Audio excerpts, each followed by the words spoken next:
Welcome, podcast listeners. You are here with your host, Mr. BudgetPedalChap. This is the next in the series of the interviews. You're here with Mr. Hello Sailor Effects himself, Joe. Say hi. Hi. Second time. Technical issues started the first time, and me not being able to speak starting the intro for this one, but fuck it. You know, how's it going, man?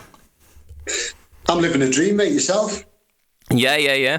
It's definitely a day. It's not sunny at all, but it's not raining, so I can be positive about that, I reckon. Yeah, it's lovely. Yeah. Now all this hot weather's gone, you can get back to some work. And that's it, yeah. Yeah, I've been bitching on the podcast for probably a good 2 months that it's been too hot to hold a soldering iron, let alone do anything with it. Yeah, I've been killing myself soldering, like an absolute champ. I'm back on it now, I reckon. I'm back on it. So yeah, it's fun. Let's head straight into the podcast because we've got like shitloads to get through today. Because I'm a massive fan of your stuff, and I follow your Hello Sailor Effects stuff on Instagram and on eBay as my podcast listeners might have heard last week. Thanks very much, mate. I appreciate it. I was shocked to hear Hello Sailor Effects on our last episode. Yeah. You're a podcast listener yourself, aren't you? Yeah, oh, definitely. Always like to hear it, man. So do you want to give a little intro to yourself, a little kind of background to your musical journey, and how you kind of started with all that?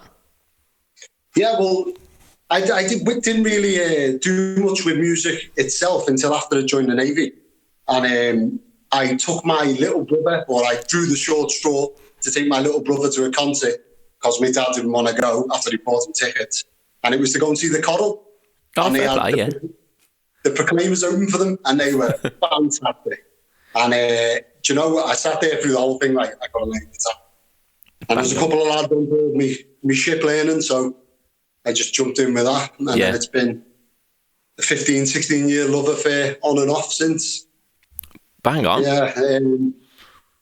That was the initial, but then a few years later, I heard Free Live, Paul Kossoff playing BBC Live in Manchester, flicking through the telly that was on, and oh my God, what a tone. And that put me onto a whole new world of blues rock, and I'm pretty much addicted to it since. Yeah, I mean, there's something to be said about like Britain in the 60s and 70s. There was something magic in that water, weren't there? Oh yeah, without a shadow of a doubt. And that music is just, it's infectious. I mean, so much so, I went on to play in the ship I was on then, in their band, maybe 6 months after picking the guitar up again. I wasn't very good, but we did our first gig in Valencia in an Irish bar, and I don't even think I could string the first A chord together. I had a few too many beers, like. So that's pretty rock and roll though, man. Like, within 6 months playing your first gig, and it not just being any old gig, it's in Valencia. Nice. Yeah, it was surreal. I mean, the bar was really good. They put on free sangria for the lads, and they must have had, I mean, health and safety would have shut that place down as that many people crammed in here, you know, like 180 sailors or whatever. Well, hey. Fantastic stuff. Yeah, I think the guitar tone was terrible. The playing was terrible, but it was a good night. I think it went straight into the PA. Oh, that's never a good sign, that is it? Oh no, I don't think anyone really noticed though. Everyone's too drunk. Well, at least the sangrias were flowing, eh? Make it bearable. That's it. So from there, where did the kind of the love for guitar tone and the effects come in? Well, shortly after that, I decided that if I'm going to play music, I've got to have a proper amp. So I bought myself a tiny Terror, as you do, good orange, fantastic amp. But using it on a warship, it got battered pretty quick, physically and through the power supply. and it broke. And I thought, I'm not paying to get it fixed because I'm cheap. So I cracked out the multimeter off one of the other lads on board, taught myself how to use it, and set about fixing that. And during that, I was thinking, I'm building myself, and I'm building myself a point-to-point beast of a booty camp. And I thought maybe I'll build a pedal first, get into it. And then one pedal turned into two, and then two turned into three, and I still haven't got round to that amp. Maybe someday. That's the age-old story, that is, isn't it? Literally every pedal guy that I've interviewed on this, and every guy who I've talked to about it as well, it's literally like, you just make that one pedal, you think, I'll just make the one, and then it doesn't stop. It doesn't. No, and I've come to realise that amps are for clever people. Yeah, well, there's a lot involved there. Yeah, I mean, the most that's going to be going through a pedal is probably like 18 volts, whereas an amp is human stopping voltage, isn't it? Oh yeah. It's not one of these. Like earlier on today, I was trying to find out a fault in a pedal, and I was just touching bits to see if I could bridge gaps. That shit ain't gonna happen if I'm building an amp. It's not gonna happen twice at least, anyway. No, definitely not. Especially not from one of them big caps inside there. Yeah, fuck me. Yeah, it's probably a good idea that I'm not building amps. I still think I'm going to do it one day, but just not yet. That's it. Well, let me know. Let me know. Yeah. So Hello Sailor come about because on one of my deployments, I got really drunk and I got a tattoo on my shoulder, which is like the Hello Sailor effects badge. So Hello Sailor, a bit of a joke. And when I was looking for a pedal company name or just something to identify my pedals with, it made sense. You know, I thought a few edgy names like Sailor's Grave or Warship Effects or something like that. But then I thought, you know, it's not very personal or tongue-in-cheek, so Hello Sailor. I love the whole kind of aesthetic behind the Hello Sailor thing. It's like you say, it's not so kind of edgy or serious. It's almost kind of light-hearted and which I think is absolutely brilliant. Yeah, I like the whole concept of it. You know, it fitted in with the military theme without being too military, and also I really like tattoos and I like the aesthetic of tattoos. It's art in itself. Yeah. So I always thought, what would I want on my pedal board? And at the beginning, all I ever wanted was a blue LED on every pedal I had. Yes. Blue LED, it sounds good. Yes. Love it. But yeah, I went on from there just to, you know, add a few decals. I started out, I think, originally with pin-up girls. That was my thing. Yeah. I made a few fuzz faces, call them doll face, fuzz face, or whatever. I mean, they weren't particularly good at first, but you get an idea of what works and what doesn't work, and then it's all evolved from that. Yeah, and it's a really, like you say, it's really unique, and it's a really kind of a really strong aesthetic to the Hello Sailor range. And we'll have a little bit of a chat more into that a little bit later. So Hello Sailor effects, building effects pedals. If I was a customer, how would that work for your stuff? Because it's not just a case of off the shelf stuff and you've got lines of stuff, is it? It's slightly different. Yeah, basically, I like to be individual, so I don't really have two pedals that are ever the same. I mean, it might be the same artwork, but different layout, different pedal. So to start off, when someone says, can I just have a standard, say, Kossoff drive? There is no really standard. There's a standard circuit. Yeah. But, I mean, if it's not on my reverb shop and you want it, then best is just get in touch. Let me know what ideas you have. And then from there, we sort of talk about what add-ons you like. You know, you could have a boost on there. You could have a switch to put the boost before the pedal or after the pedal. You could have a delay. You know, we talk through all that. We price it up, decide, because I hate the thought that my pedals are going to be really, really expensive. I try and keep them to the bare minimum of cost. Yeah. So You know, I mean, I have built really large ones. There's a guy or an artist, Everything Joseph, who got one called the Thunder Child. It is absolutely massive. It's, you know, it's a boost into a point-to-point tube screamer, into distortion, and then into an active EQ. Nice. It's massive.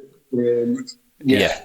And he makes that thing sing. I mean, he's a metal player. It's completely not my style of music. But he got in touch and he said, you know, I've had this idea. I'd like this. And we tweaked it and we talked about it. And then we built up the concept over time. He sent me a couple of artworks. We picked one that would stand out on the pedal. And that works for me from everything from the cheapest Anchor drive at £70. Yeah. And we'll go through all that same process and either add-ons or no add-ons. And, you know, no order is any more important than the last. So I get just as excited about making a £70 Anchor drive, as you know. Than making the biggest pedal ever. It's all cool. And, you know, I try and accommodate any idea that I can. Yeah. Yeah.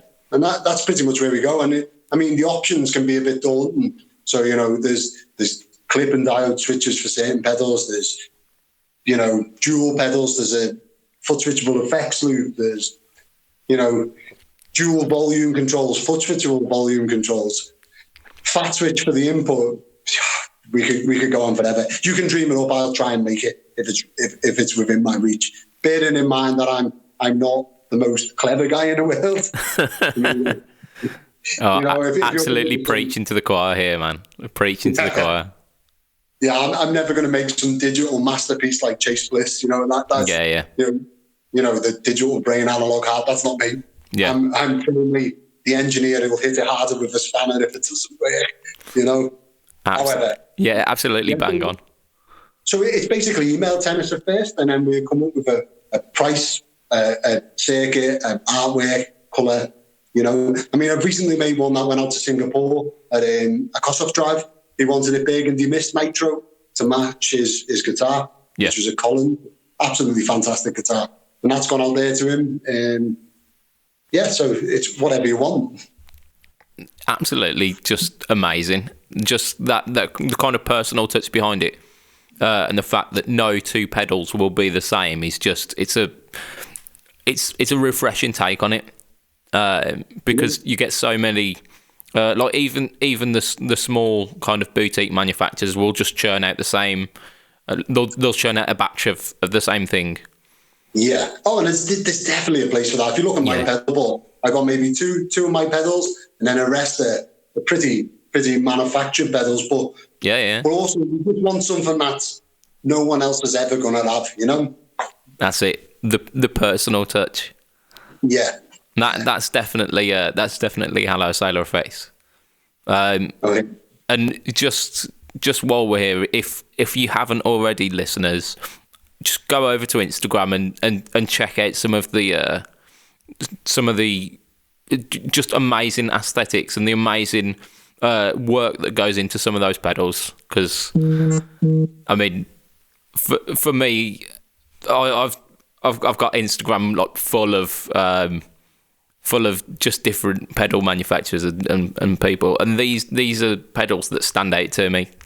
So the reason why we're doing this interview is because those pedals, they are just, like you say, something new and something different.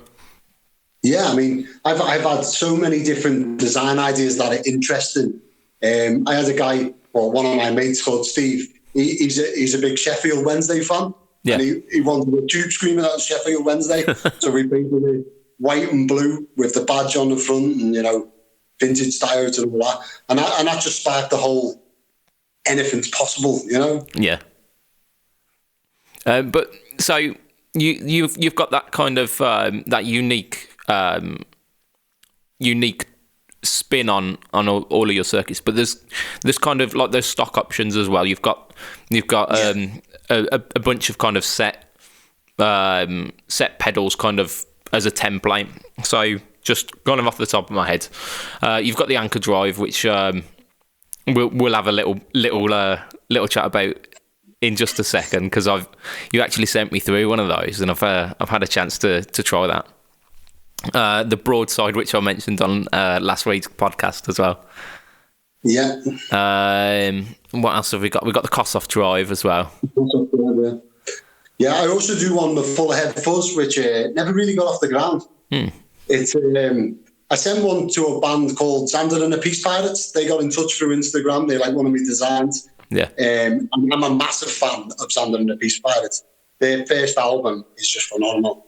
It's blues rock heaven, and the guy is playing guitar with one hand. I mean, I can't even play with two. Yeah, I have days like that. He's just got like a hook with a plectrum on for his picking hand, and he is fantastic. Keith, it's two brothers actually, but yeah, Keith's the lead guy. And I sent them out a pedal, and he loved it. And then no one ever really ordered one, and I'm not a massive fuzz fan. Yeah, I just don't get on with it. So I do that as well if anyone's interested. But, that's it. It's temperamental, isn't it, fuzz? It can. It's to your own playing and your rig and your guitar, and it may sound amazing for one person, terrible for the next. Yeah. I've had a recent revelation with fuzz because I've based all my opinions on fuzz with kind of cheap, kind of Chinese made fuzzes, and they're never any good. They are never any good. Like overdrives you can do, like Tube Screamer clones. Some of the like we were mentioning before the cast, like the Moore one, is quite good. The Joyo is often seen as quite a brilliant cheap alternative. But fuzz is one of those that it needs to be done right, or it's wrong, isn't it? Yeah, exactly. Yeah, and that's why people sort of seek out these boutique transistors and taking capacitors and all sorts of stuff to make it. That's it. Yeah. Finding the affect the tone of different types. That's a can of worms we don't want to get into. Well, that's it. I mean, because again, with fuzz, there's so few components usually as well. Yeah. So it can't be it can't be a myriad of different things that are going one way or the other with it. Yeah, exactly. Well, it's weird because fuzz is very similar to treble boost, and I love the Rangemaster. I do a Rangemaster as a standard pedal, but with a three-way bright switch, if you like. Yeah. And them things are fantastic. I mean, I love them, and I find it hard to believe that there's anyone without one on the board. It's just that good. I've not had a bad thing said about a Rangemaster that I've made, which is surprising, really, because you always send the pedal to someone somewhere and it doesn't fit with their rig. Yeah. This one, as long as it's first in the signal chain, you can't go wrong with one. They are, and they're very similar to fuzz. There's a few part count that circuits are very similar circuit, but so I don't know why I get on with treble boost the first time. one of life's great mysteries, isn't it? Yeah. So the broadside I was mentioning last week, actually, being this kind of strange concept, being like an underdrive. Yeah. Well, it come from last year. I spent 9 months out in the Gulf, and while I was there, there's on a warship, there's not a lot to do with your spare time. Yeah. Excuse me. Either drink, go to the gym, or watch TV. They're in a lot in between the action. So I got really addicted to that pedal show. I must have watched every episode that them guys have put out about 150 times. I'm a massive fanboy. And on one episode, they used I believe an SD1 as an underdrive, to clean up a single channel driven amp. Yeah. So like my old Tiny Terror, for example, I wish I'd known when I had it. I think you could set an overdrive to low and clean it up. That's a fantastic idea. And I thought, well, how can I use this myself? And so that's how the broadside come about.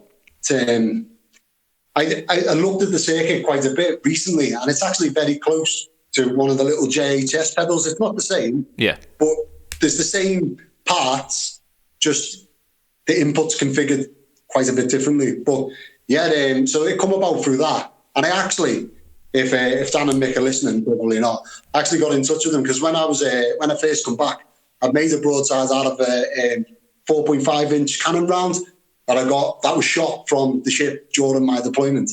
And I thought, you know what, I can't sell it. What am I going to do with it? I did end up selling it. But I thought, I'll give it to them guys, seems as they inspired it. Yeah. But, I'm like I don't know, a Marine FC to their Barcelona, so I weren't even on the radar. So they fire them a message on Instagram, but it must have got lost in the sea. Yeah, that's it. I mean, I imagine they get so much. Oh God! I mean, they must get so many contacts or questions, or so. I definitely weren't offended, but it did make them this broadside, and it's actually gone to Everton Joseph, who's the guy who bought the Thunder Child. Yeah, he was like, I can't pass it up anymore. I gotta have it. Fair play, man. Fair play. So, like I'd mentioned a little bit earlier as well, you sent through an anchor drive for me to try, which, like, huge thanks for you to do that. But I had a little crack at that this week, and it's a fantastic pedal, phenomenal, just like oozes quality. And we were having a little bit of a chat about it, weren't we? About the kind of tonal characteristics of that. And to me, it kind of it reminded me like of one of the vintage Fender amps where you get that kind of that bass response that can't quite deal with the amount of bass going through it. Yeah. So you're getting all of the top end clarity, but then the bass end, it's almost like simulating a speaker that's crapping out. Yeah. Definitely, it's like that lower end growl. Yeah. It's absolutely beautiful. Well, the anchor drive, I mean, with the one I sent you, it's the 2-knob version. So the third knob, because there's 2 gain controls, is actually inside the pedal. Yeah. So just in that inside the pedal thing, you can get everything from always on, no volume boost, nothing, just sounds better, make good at it, if you like, pedal. Yeah. Pretty much what I mean, I use an EP boost for that. It never goes off, but if someone turns it off, it's like, what the hell is that? Yeah, where's my sound gone? And that's it. Yeah, so you can set it like that, or you can turn it up. I mean, my mate Steve's got one on his board, and he has the inside gain control, which is on the outside for his pedal, all the way off, and then the other gain control right the way up.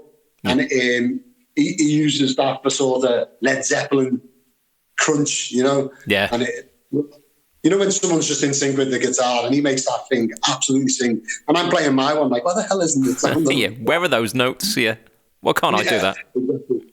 So it's basically 2 MOSFET gain stages, and they feed into a master volume. And I tried adding loads of other stuff to it and taking stuff. And you know, the more you add to a pedal, every time you add something, you kind of take something away from what was amazing in the first place. Yeah.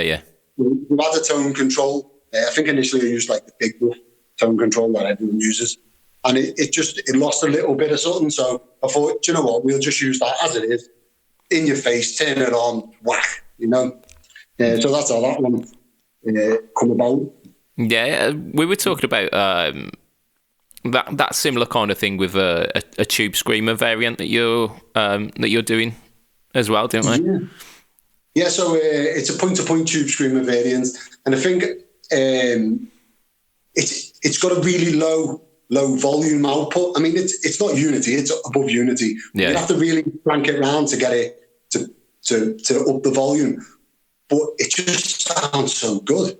And I think, I mean, obviously I'm biased, but I was going to put like maybe an LPB at the end of it, a linear power booster circuit at the end of it, just to give it a little volume boost, so then you can get more out of it. But it just changed the sound. And it wasn't, I mean, right now it's clear as a bell. If you put it next to one of the other tube screamer pedals I do, it just sounds more open, for lack of a better way. I know I'm using tone words as such, which mean nothing. That is, yeah, like, it means nothing to the average Joe, but you say it to a guitarist and they're like, yes, that's exactly. I mean, you strum a chord on it and it's just clear. Yeah.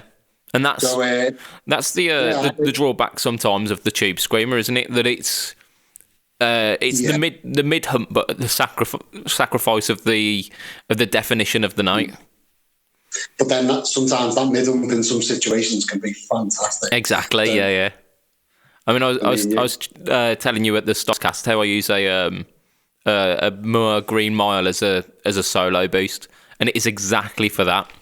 Because I don't care if I've got that top end bite, because it's like pushing all of that mid range out so that you can hear exactly every note that I'm playing, for better or for worse. Like, Yeah, I was going to say it also highlights every mistake that I make as well. That's it. Yeah. It forces you to be a better player, which is unfortunate sometimes. Yeah, certainly in my case, I'm definitely an engineer rather than a guitar player.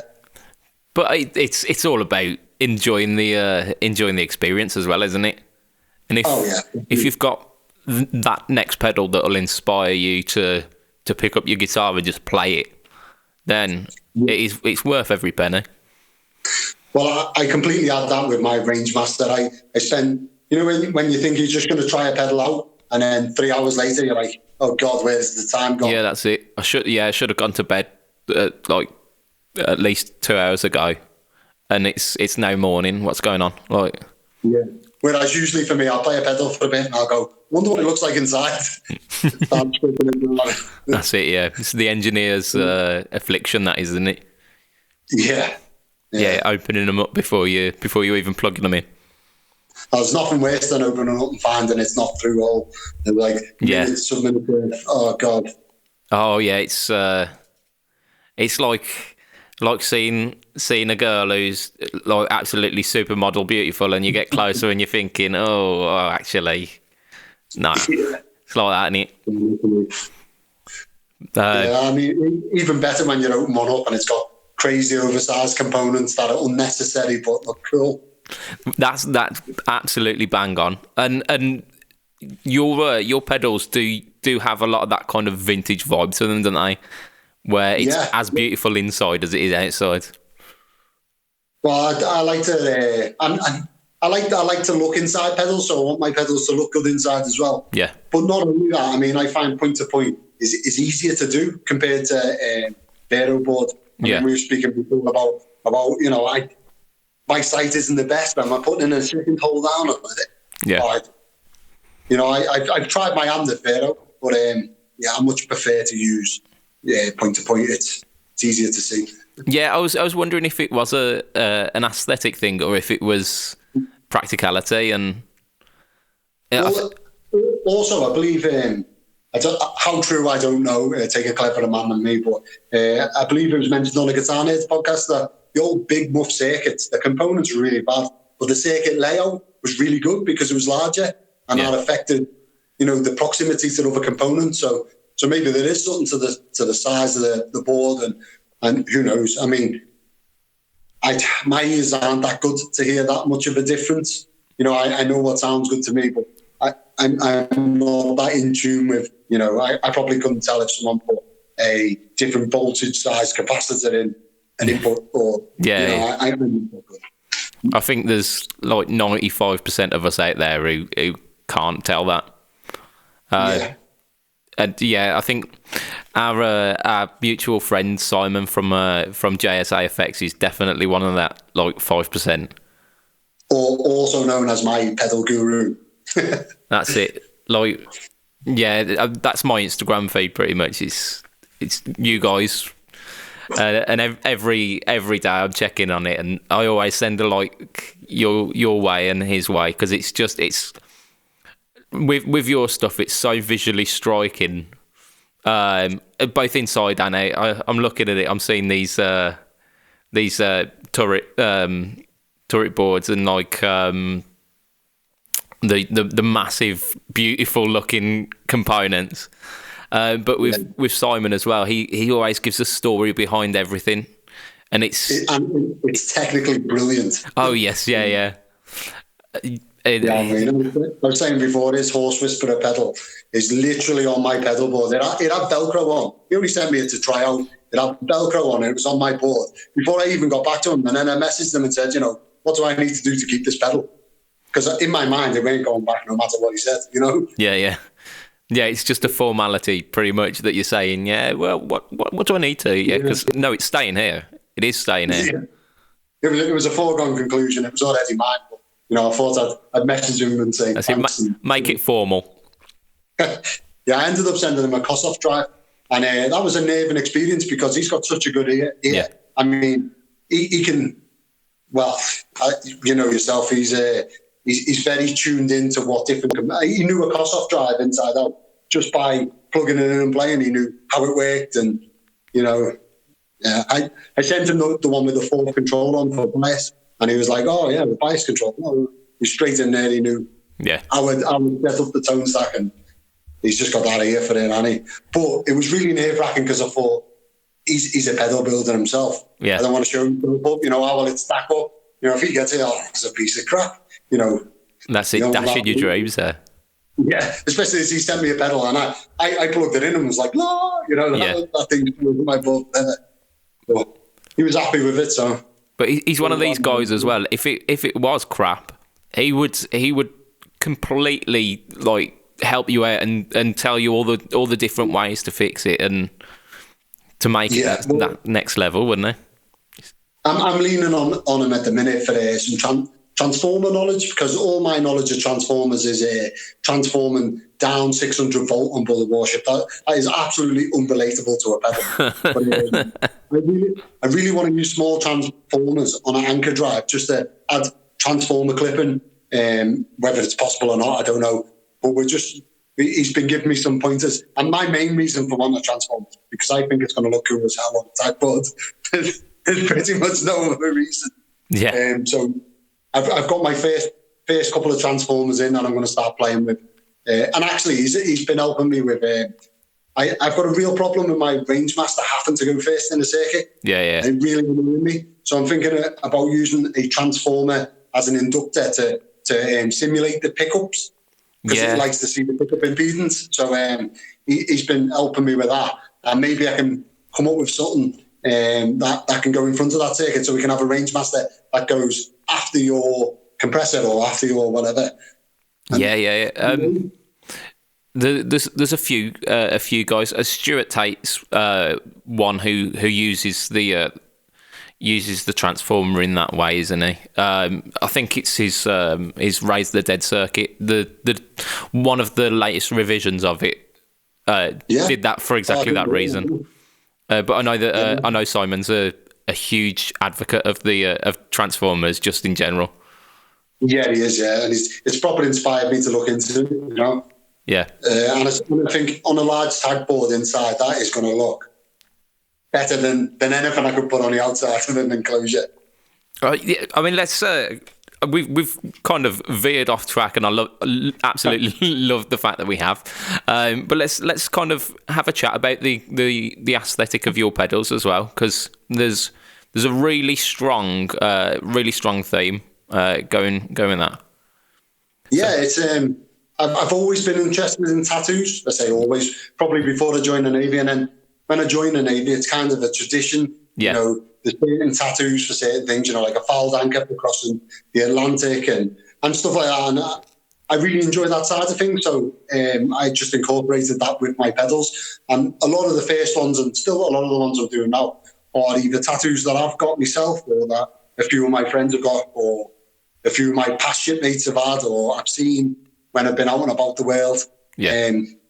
I mean, as I say, my logo is a tattoo I've got on my shoulder. Recently, I've put out a few panther designs of a panther's face. That's actually one I got tattooed on my knee when we were in India.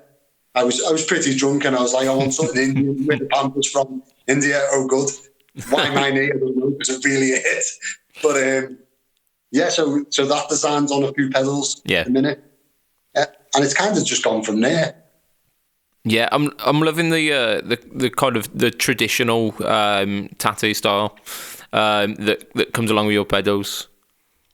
Yeah, it's unique, isn't it? Yeah, there's a real kind of strong traditional tattoo style that kind of is it really kind of ties in the naval theme as well, with the pin-up girls and the and I'm loving the fact that the tattoos are things that you've actually got on yourself as well. I think that's another kind of step towards that personal touch.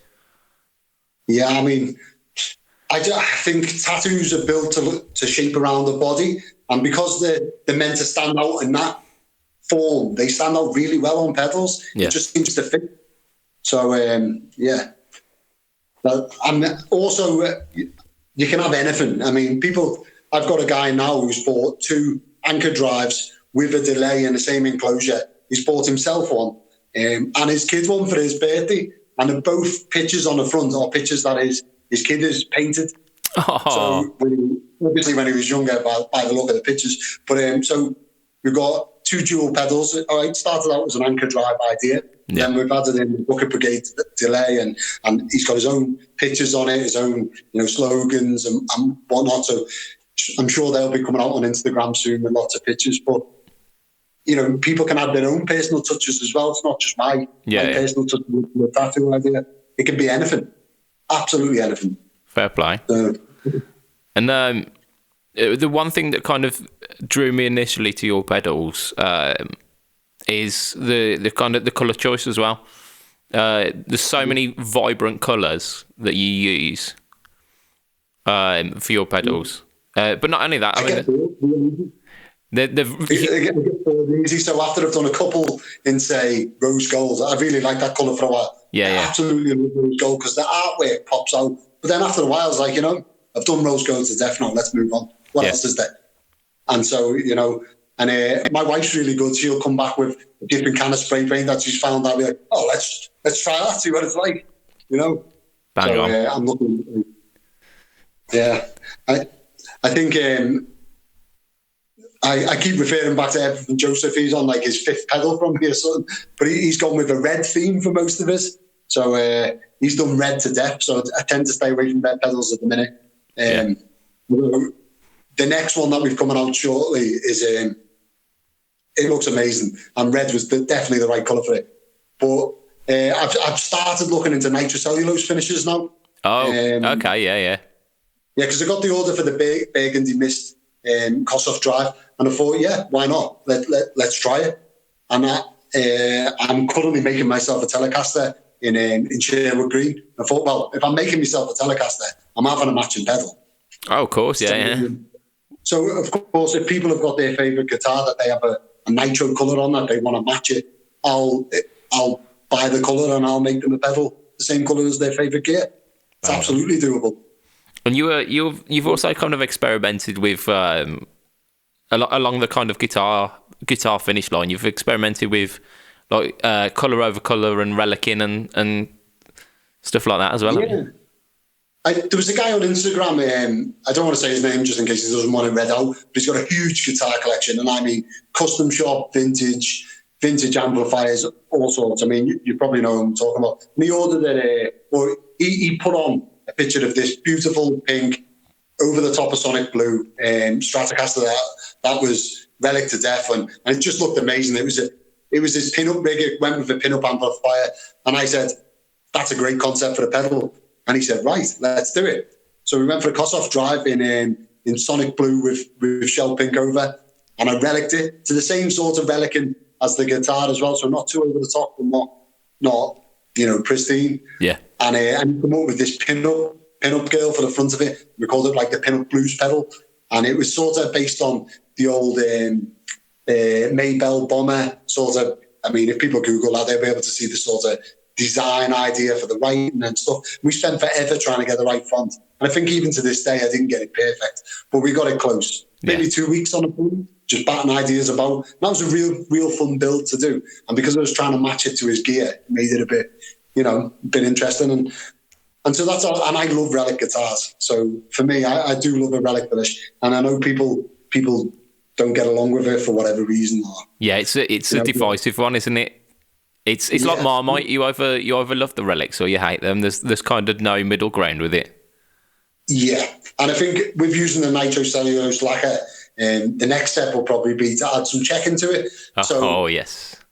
If we dry out the lacquer enough, if I put that in the freezer and take it out really quickly, it's not going to be this spray can, cold checking of cracking. I'm going to get some lines going down it because metal contracts a fair bit. Yeah. It won't take long to get that. So maybe I can do some clear coat relicing with checking and have no actual relicing on there, just because that checking is cool stuff. That's so authentic and just pure itself. Yeah, that's vintage. That is, isn't it? That's like 50s Strat style. I bet your missus is gonna love you with like pedals in the freezers. No. Do you know, she pretends that she's all right with it, but secretly I think she wants to kill me with all the. I mean, I'm looking at our dining room now, and there's bits of pedal quite a lot over the place. Shit, man, you don't have to tell me. I've got like our kitchen windowsill is just it used to just have like bowls and stuff on it. Now it's just pedals on top of because I dry them on top of coffee jars so that they're not touching anything. So I've got like all of these coffee jars with pedals laying on top of them. Yeah, I'm the same. I can't help it. It's the problem being a pedal guy, isn't it? Oh yeah, definitely. I think in work, when I was on board my last ship, I had my own workshop that was full of it, and not everyone was scared to touch anything. You know? Yeah. Can I move this to get a screwdriver? Yeah. Touch and go. Yeah. Can you do it? Kind of snaking your arm around 3 different drying pedals. Yeah.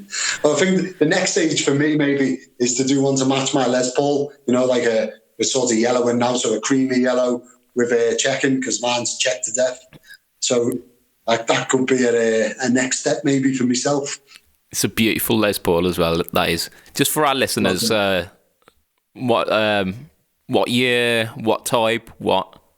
Oh, it's a Les Paul custom white. Well, it's not white anymore. It's yellowy. It's a 98, which isn't really that old. But I bought it when I was out in Dubai. My wife flew out for 2 weeks. Mid-deployment stand down, so we had a bit of a 2-week holiday, and it saved all this money, paid for our wedding. It saved all this money because I was away, not enjoying life. So I thought, right, this 2 weeks we're living the dream. And there was a guy selling one on like their version of Gumtree, a Les Paul custom, and I was really in the market for a guitar, and I thought, you know, I'm going to go and check it out. So me and a wife go to this hovel of a building. I mean, she wouldn't even go inside; it was that horrible. And this guy brought me in, and there was about 10 people living in half a room, you know, and he really needed the money. And he pulls out this case, this brown Gibson case, and opens it. And it was like, you know, the ray of sunshine. Like, oh, it's like, I see, like Pandora's box. Yeah. The guy had it set it up with, you know, Seymour Duncan distortion pickups. It was set with, you know, drop tuning and some horrible. Do you know what? I can't remember what the bridge was, but I know I had Graphtec saddles on, and I'm a vintage guy, so that was no good for me. Yeah. But as soon as I held it, it had a bit of weight to it, and it was nice, and it was worn to the back of the neck. Looked like someone had been playing this their whole lives, you know. It was really worn in, and anyway, I battered them down to a good price in the end. Anyway, long story short, and he was saying, you know, look after my baby. So it really is pride and joy. And as soon as I got it home, because obviously it's really hot and humid out there. As soon as I got it home, it just checked, like, you know, straight away. Like, brilliant. Now it's even better. That's it, icing on the cake. Yeah, I snapped the headstock stupidly. I stood it up when I was travelling. I think I was getting a coach somewhere. I can't remember where. Anyway, and someone went past with a pram and nudged it. It fell over. Oh God! So it wasn't actually snapped off. It was split, but I took it to Steve at Manchester Guitar Tech. I don't know if you've heard of him. Absolute wizard. And he glued it all back together. Now it sounds better than ever has. Yeah. So we've been through a lot, me and this guitar. They say that though, don't they? They say that the snap Gibson headsocks that are glued properly, because they have a bit more mass to them then, and it kind of adds to the resonance as well.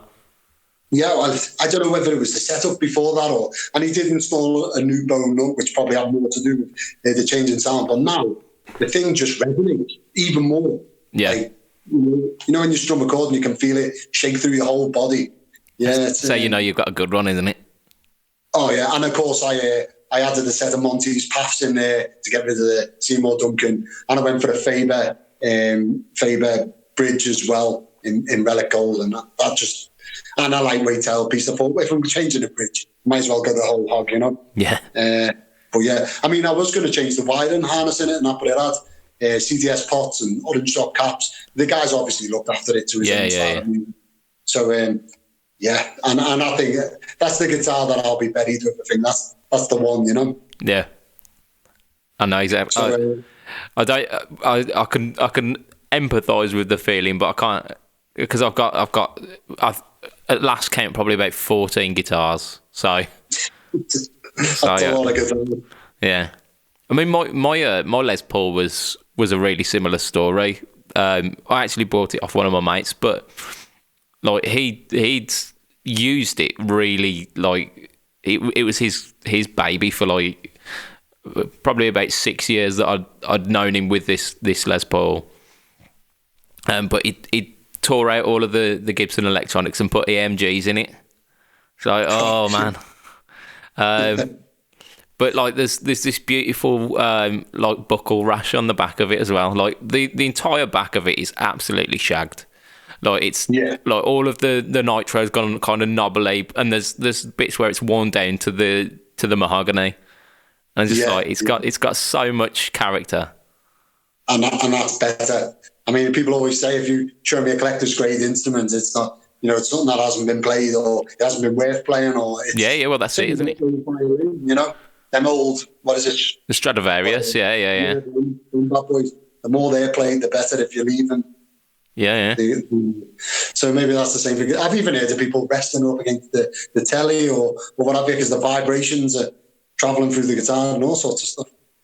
And whether that helps or not, I don't know. Maybe I should move my guitar, actually. I don't know. I don't know if I trust it next to the TV just in case it does fall. Yeah, I mean, that's my only guitar. Fair I'm building a Telecaster. But, I actually got this because I used to have a limited, the old ESP limited with the MGs in, the black one, and that was a beast. That thing played like butter. But that's a whole other story. I woke up after the weekend out on the piss with that in bed with me, and God knows how much it was. But yeah, it found its way into your life. Yeah. But, so most of my pedals have been tested with humbuckers because I've got a Les Paul with humbuckers, which is why I'm looking at the telly now, just to give myself a bit of variety to maybe tune to different pickups. Or having that single and the tellies as well, a real distinctive character with the single cores. But you're having a P90 in the neck of yours as well, aren't you? Which that was just to try a different pickup as well. Yeah. Because now I can try the single coil telly and the single coil P90 just as a bit of variety, Yeah. I'm going to put a metal surround, a nickel surround for the P90. I'm going to relic that, and because it's going to be a relic, obviously. Yeah, of course. Sorry, relic haters out there, but it's got to be. That's it. Yeah. They've probably switched off by now, to be honest, so we're all good. Well, at least me Gibson's a natural relic because it's been played to death. That's it. And it's a good one. It's a good one if it's got that wear in a kind of natural way. Yeah, that's the first thing that Manchester Guitar Tech fella said to me when he took it off the case and looked at the back and he said, "Wow, this one's been played." Like, yeah, that's it. So back onto your effects pedals. We mentioned about the tube screamer variant, which is kind of on the horizon. Is there anything else coming up on the horizon for Hello Sailor Effects? I sent a pedal out to the Flip and Flippers podcast. They actually, it was Paul. He got in touch with me and he said, I really like the look of your stuff. We do that pedal thing. Would you be interested? And I said, yeah. So I was going to send him an anchor drive, and one thing led to another. And one of my mates, Anjeev, Dave Rage off Instagram, does a lot of my demos and stuff. Yeah. Sent him an anchor drive, and he said, "Oh, I love the lower gain side bit of it, but the higher gain control isn't really my thing." So I thought maybe I'll change an anchor drive and put a different gain stage in there and see where we get. And I started playing, and by the time I'd finished playing, we changed the MOSFET to a JFET, and the pedal had changed completely different, and it was a new thing. So I said to Paul, "Do you want to do maybe a competition? Someone can name this pedal. Whoever wins the competition, I'll call every circuit that design, that name from now on." Yeah. And then we can give it away to the winner, So that was a nice little touch, and we've had some real crazy answers. And of course, they had to be nautical themed. Yeah. My pedals. So, in keeping. Yeah. And I thought it was nice of him to get in touch because half the world away. And yeah, definitely. So I love their podcast as well. I think they're the Flipping Flippers. I really like those guys. Yeah, I mean, I don't follow a lot of podcasts, but they're one of them that I do follow. Yeah. There's the more it's sort of down to earth chatting as opposed to a formal podcast. Yeah, it's two guys hanging out essentially, because it used to be Paul and Escobar, was it? Oh, I don't know. I only listened to it when Cope. Oh, right, yeah. Yeah. Yeah, they had a little bit of a hiatus and then come back with Kai. Yeah, I dig that vibe of podcast, because I mean, like you say, you're listener to ours, and that's pretty much what we do as well. It's I almost feel like I know you without actually knowing you, just from listening. So yeah, it's mental, absolutely mental. But it's such is the way of technology in the world these days, isn't it? It's crazy. Yeah. So I sent them out that circuit anyway, and they've said I think it's almost competition time now. So they're going to choose the name themselves. Oh, are they? And that's who's going to win the medal, and that's going to be my new design. So there'll be a few of them on the. Fingers crossed. I think I did. I put one in. I'm just going to make sure, but I threw in the deep sea driver. Thought that was quite cool. I'll try and nudge them for it. Yeah, just get your bids in now. That's it. Yeah. Throw in another couple while I'm there. I mean, there was a lot of semen ones. Oh, of course there is. Yeah, I'm surprised that my brain didn't jump instantly to that. To be honest. Yeah, mine either. Well, yeah, that one's going to be the next big thing, and of course the anchor drive. We're trying to add in an extra stage of transformer clipping. I think that's going to be my next mainstream circuit design, and then I'm going to play with the Rangemaster. Yeah. Try and see if I can get that. With the ultimate goal of being, I'm going to have a germanium Rangemaster going into a silicon Rangemaster with a dual foot switch, so you can have them both on, because the transformer will simulate the pickups for the second circuit. So bang on. That's me. I think that might be my next pedal on my board. Maybe if the ultimate Rangemaster. Yeah, what's better than one Rangemaster? Two. Bang on. Absolutely. I mean, that's my my thought process with guitars, and it's not done me wrong yet. Yeah. Maybe I could start doing that, but I think my wife will kill me. Yeah, that's it. It's tempting fate with all the pedal enclosures lying about, isn't it? Yeah.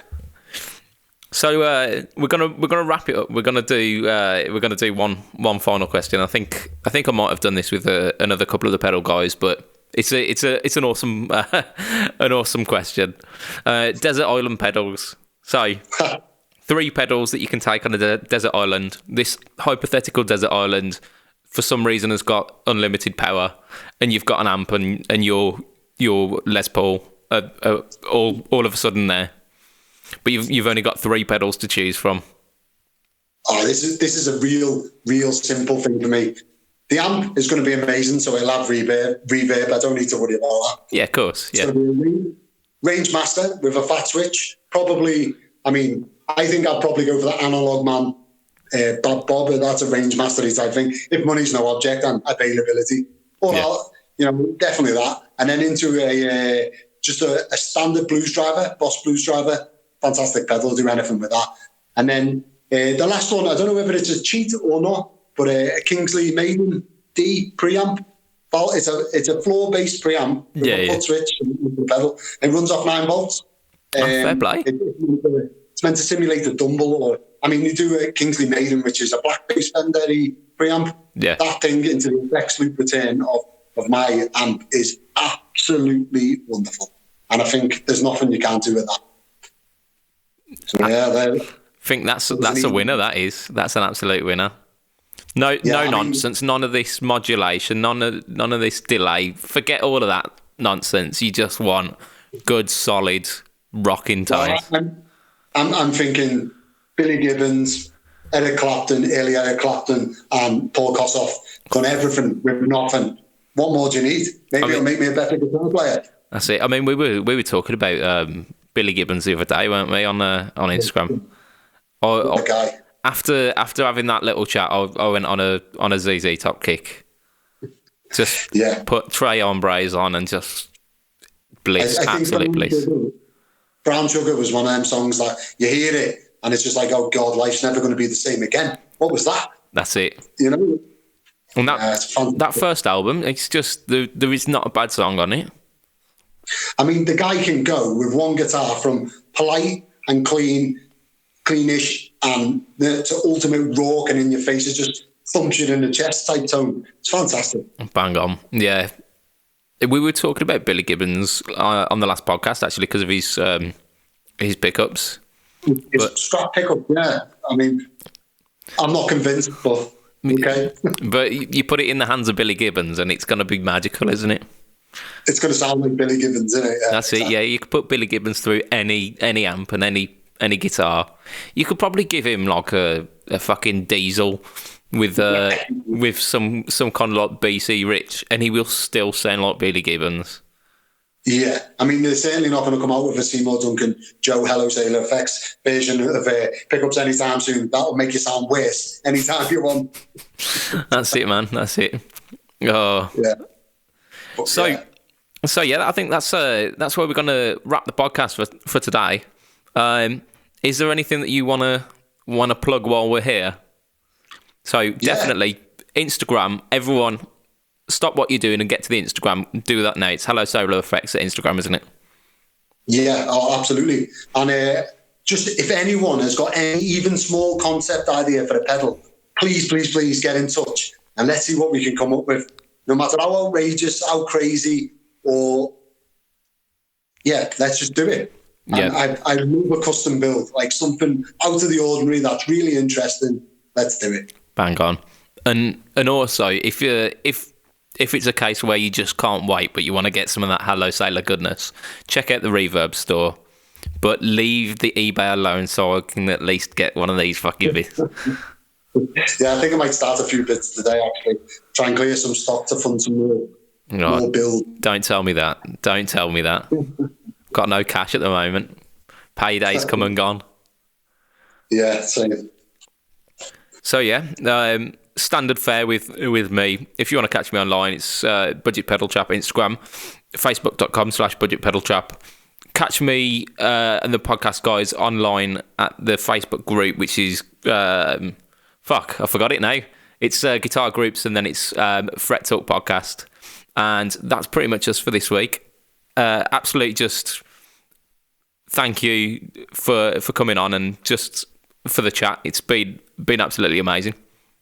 Really enjoyed it. And thank you for the Instagram stuff as well. It gets me through the day a lot of times. Oh, glad to do it, mate. Anytime. So from myself, Mr. Budget Pedal Chap, from Mr. Hello Sailor Effects, it's going to be a goodbye and good night. Tatty bye.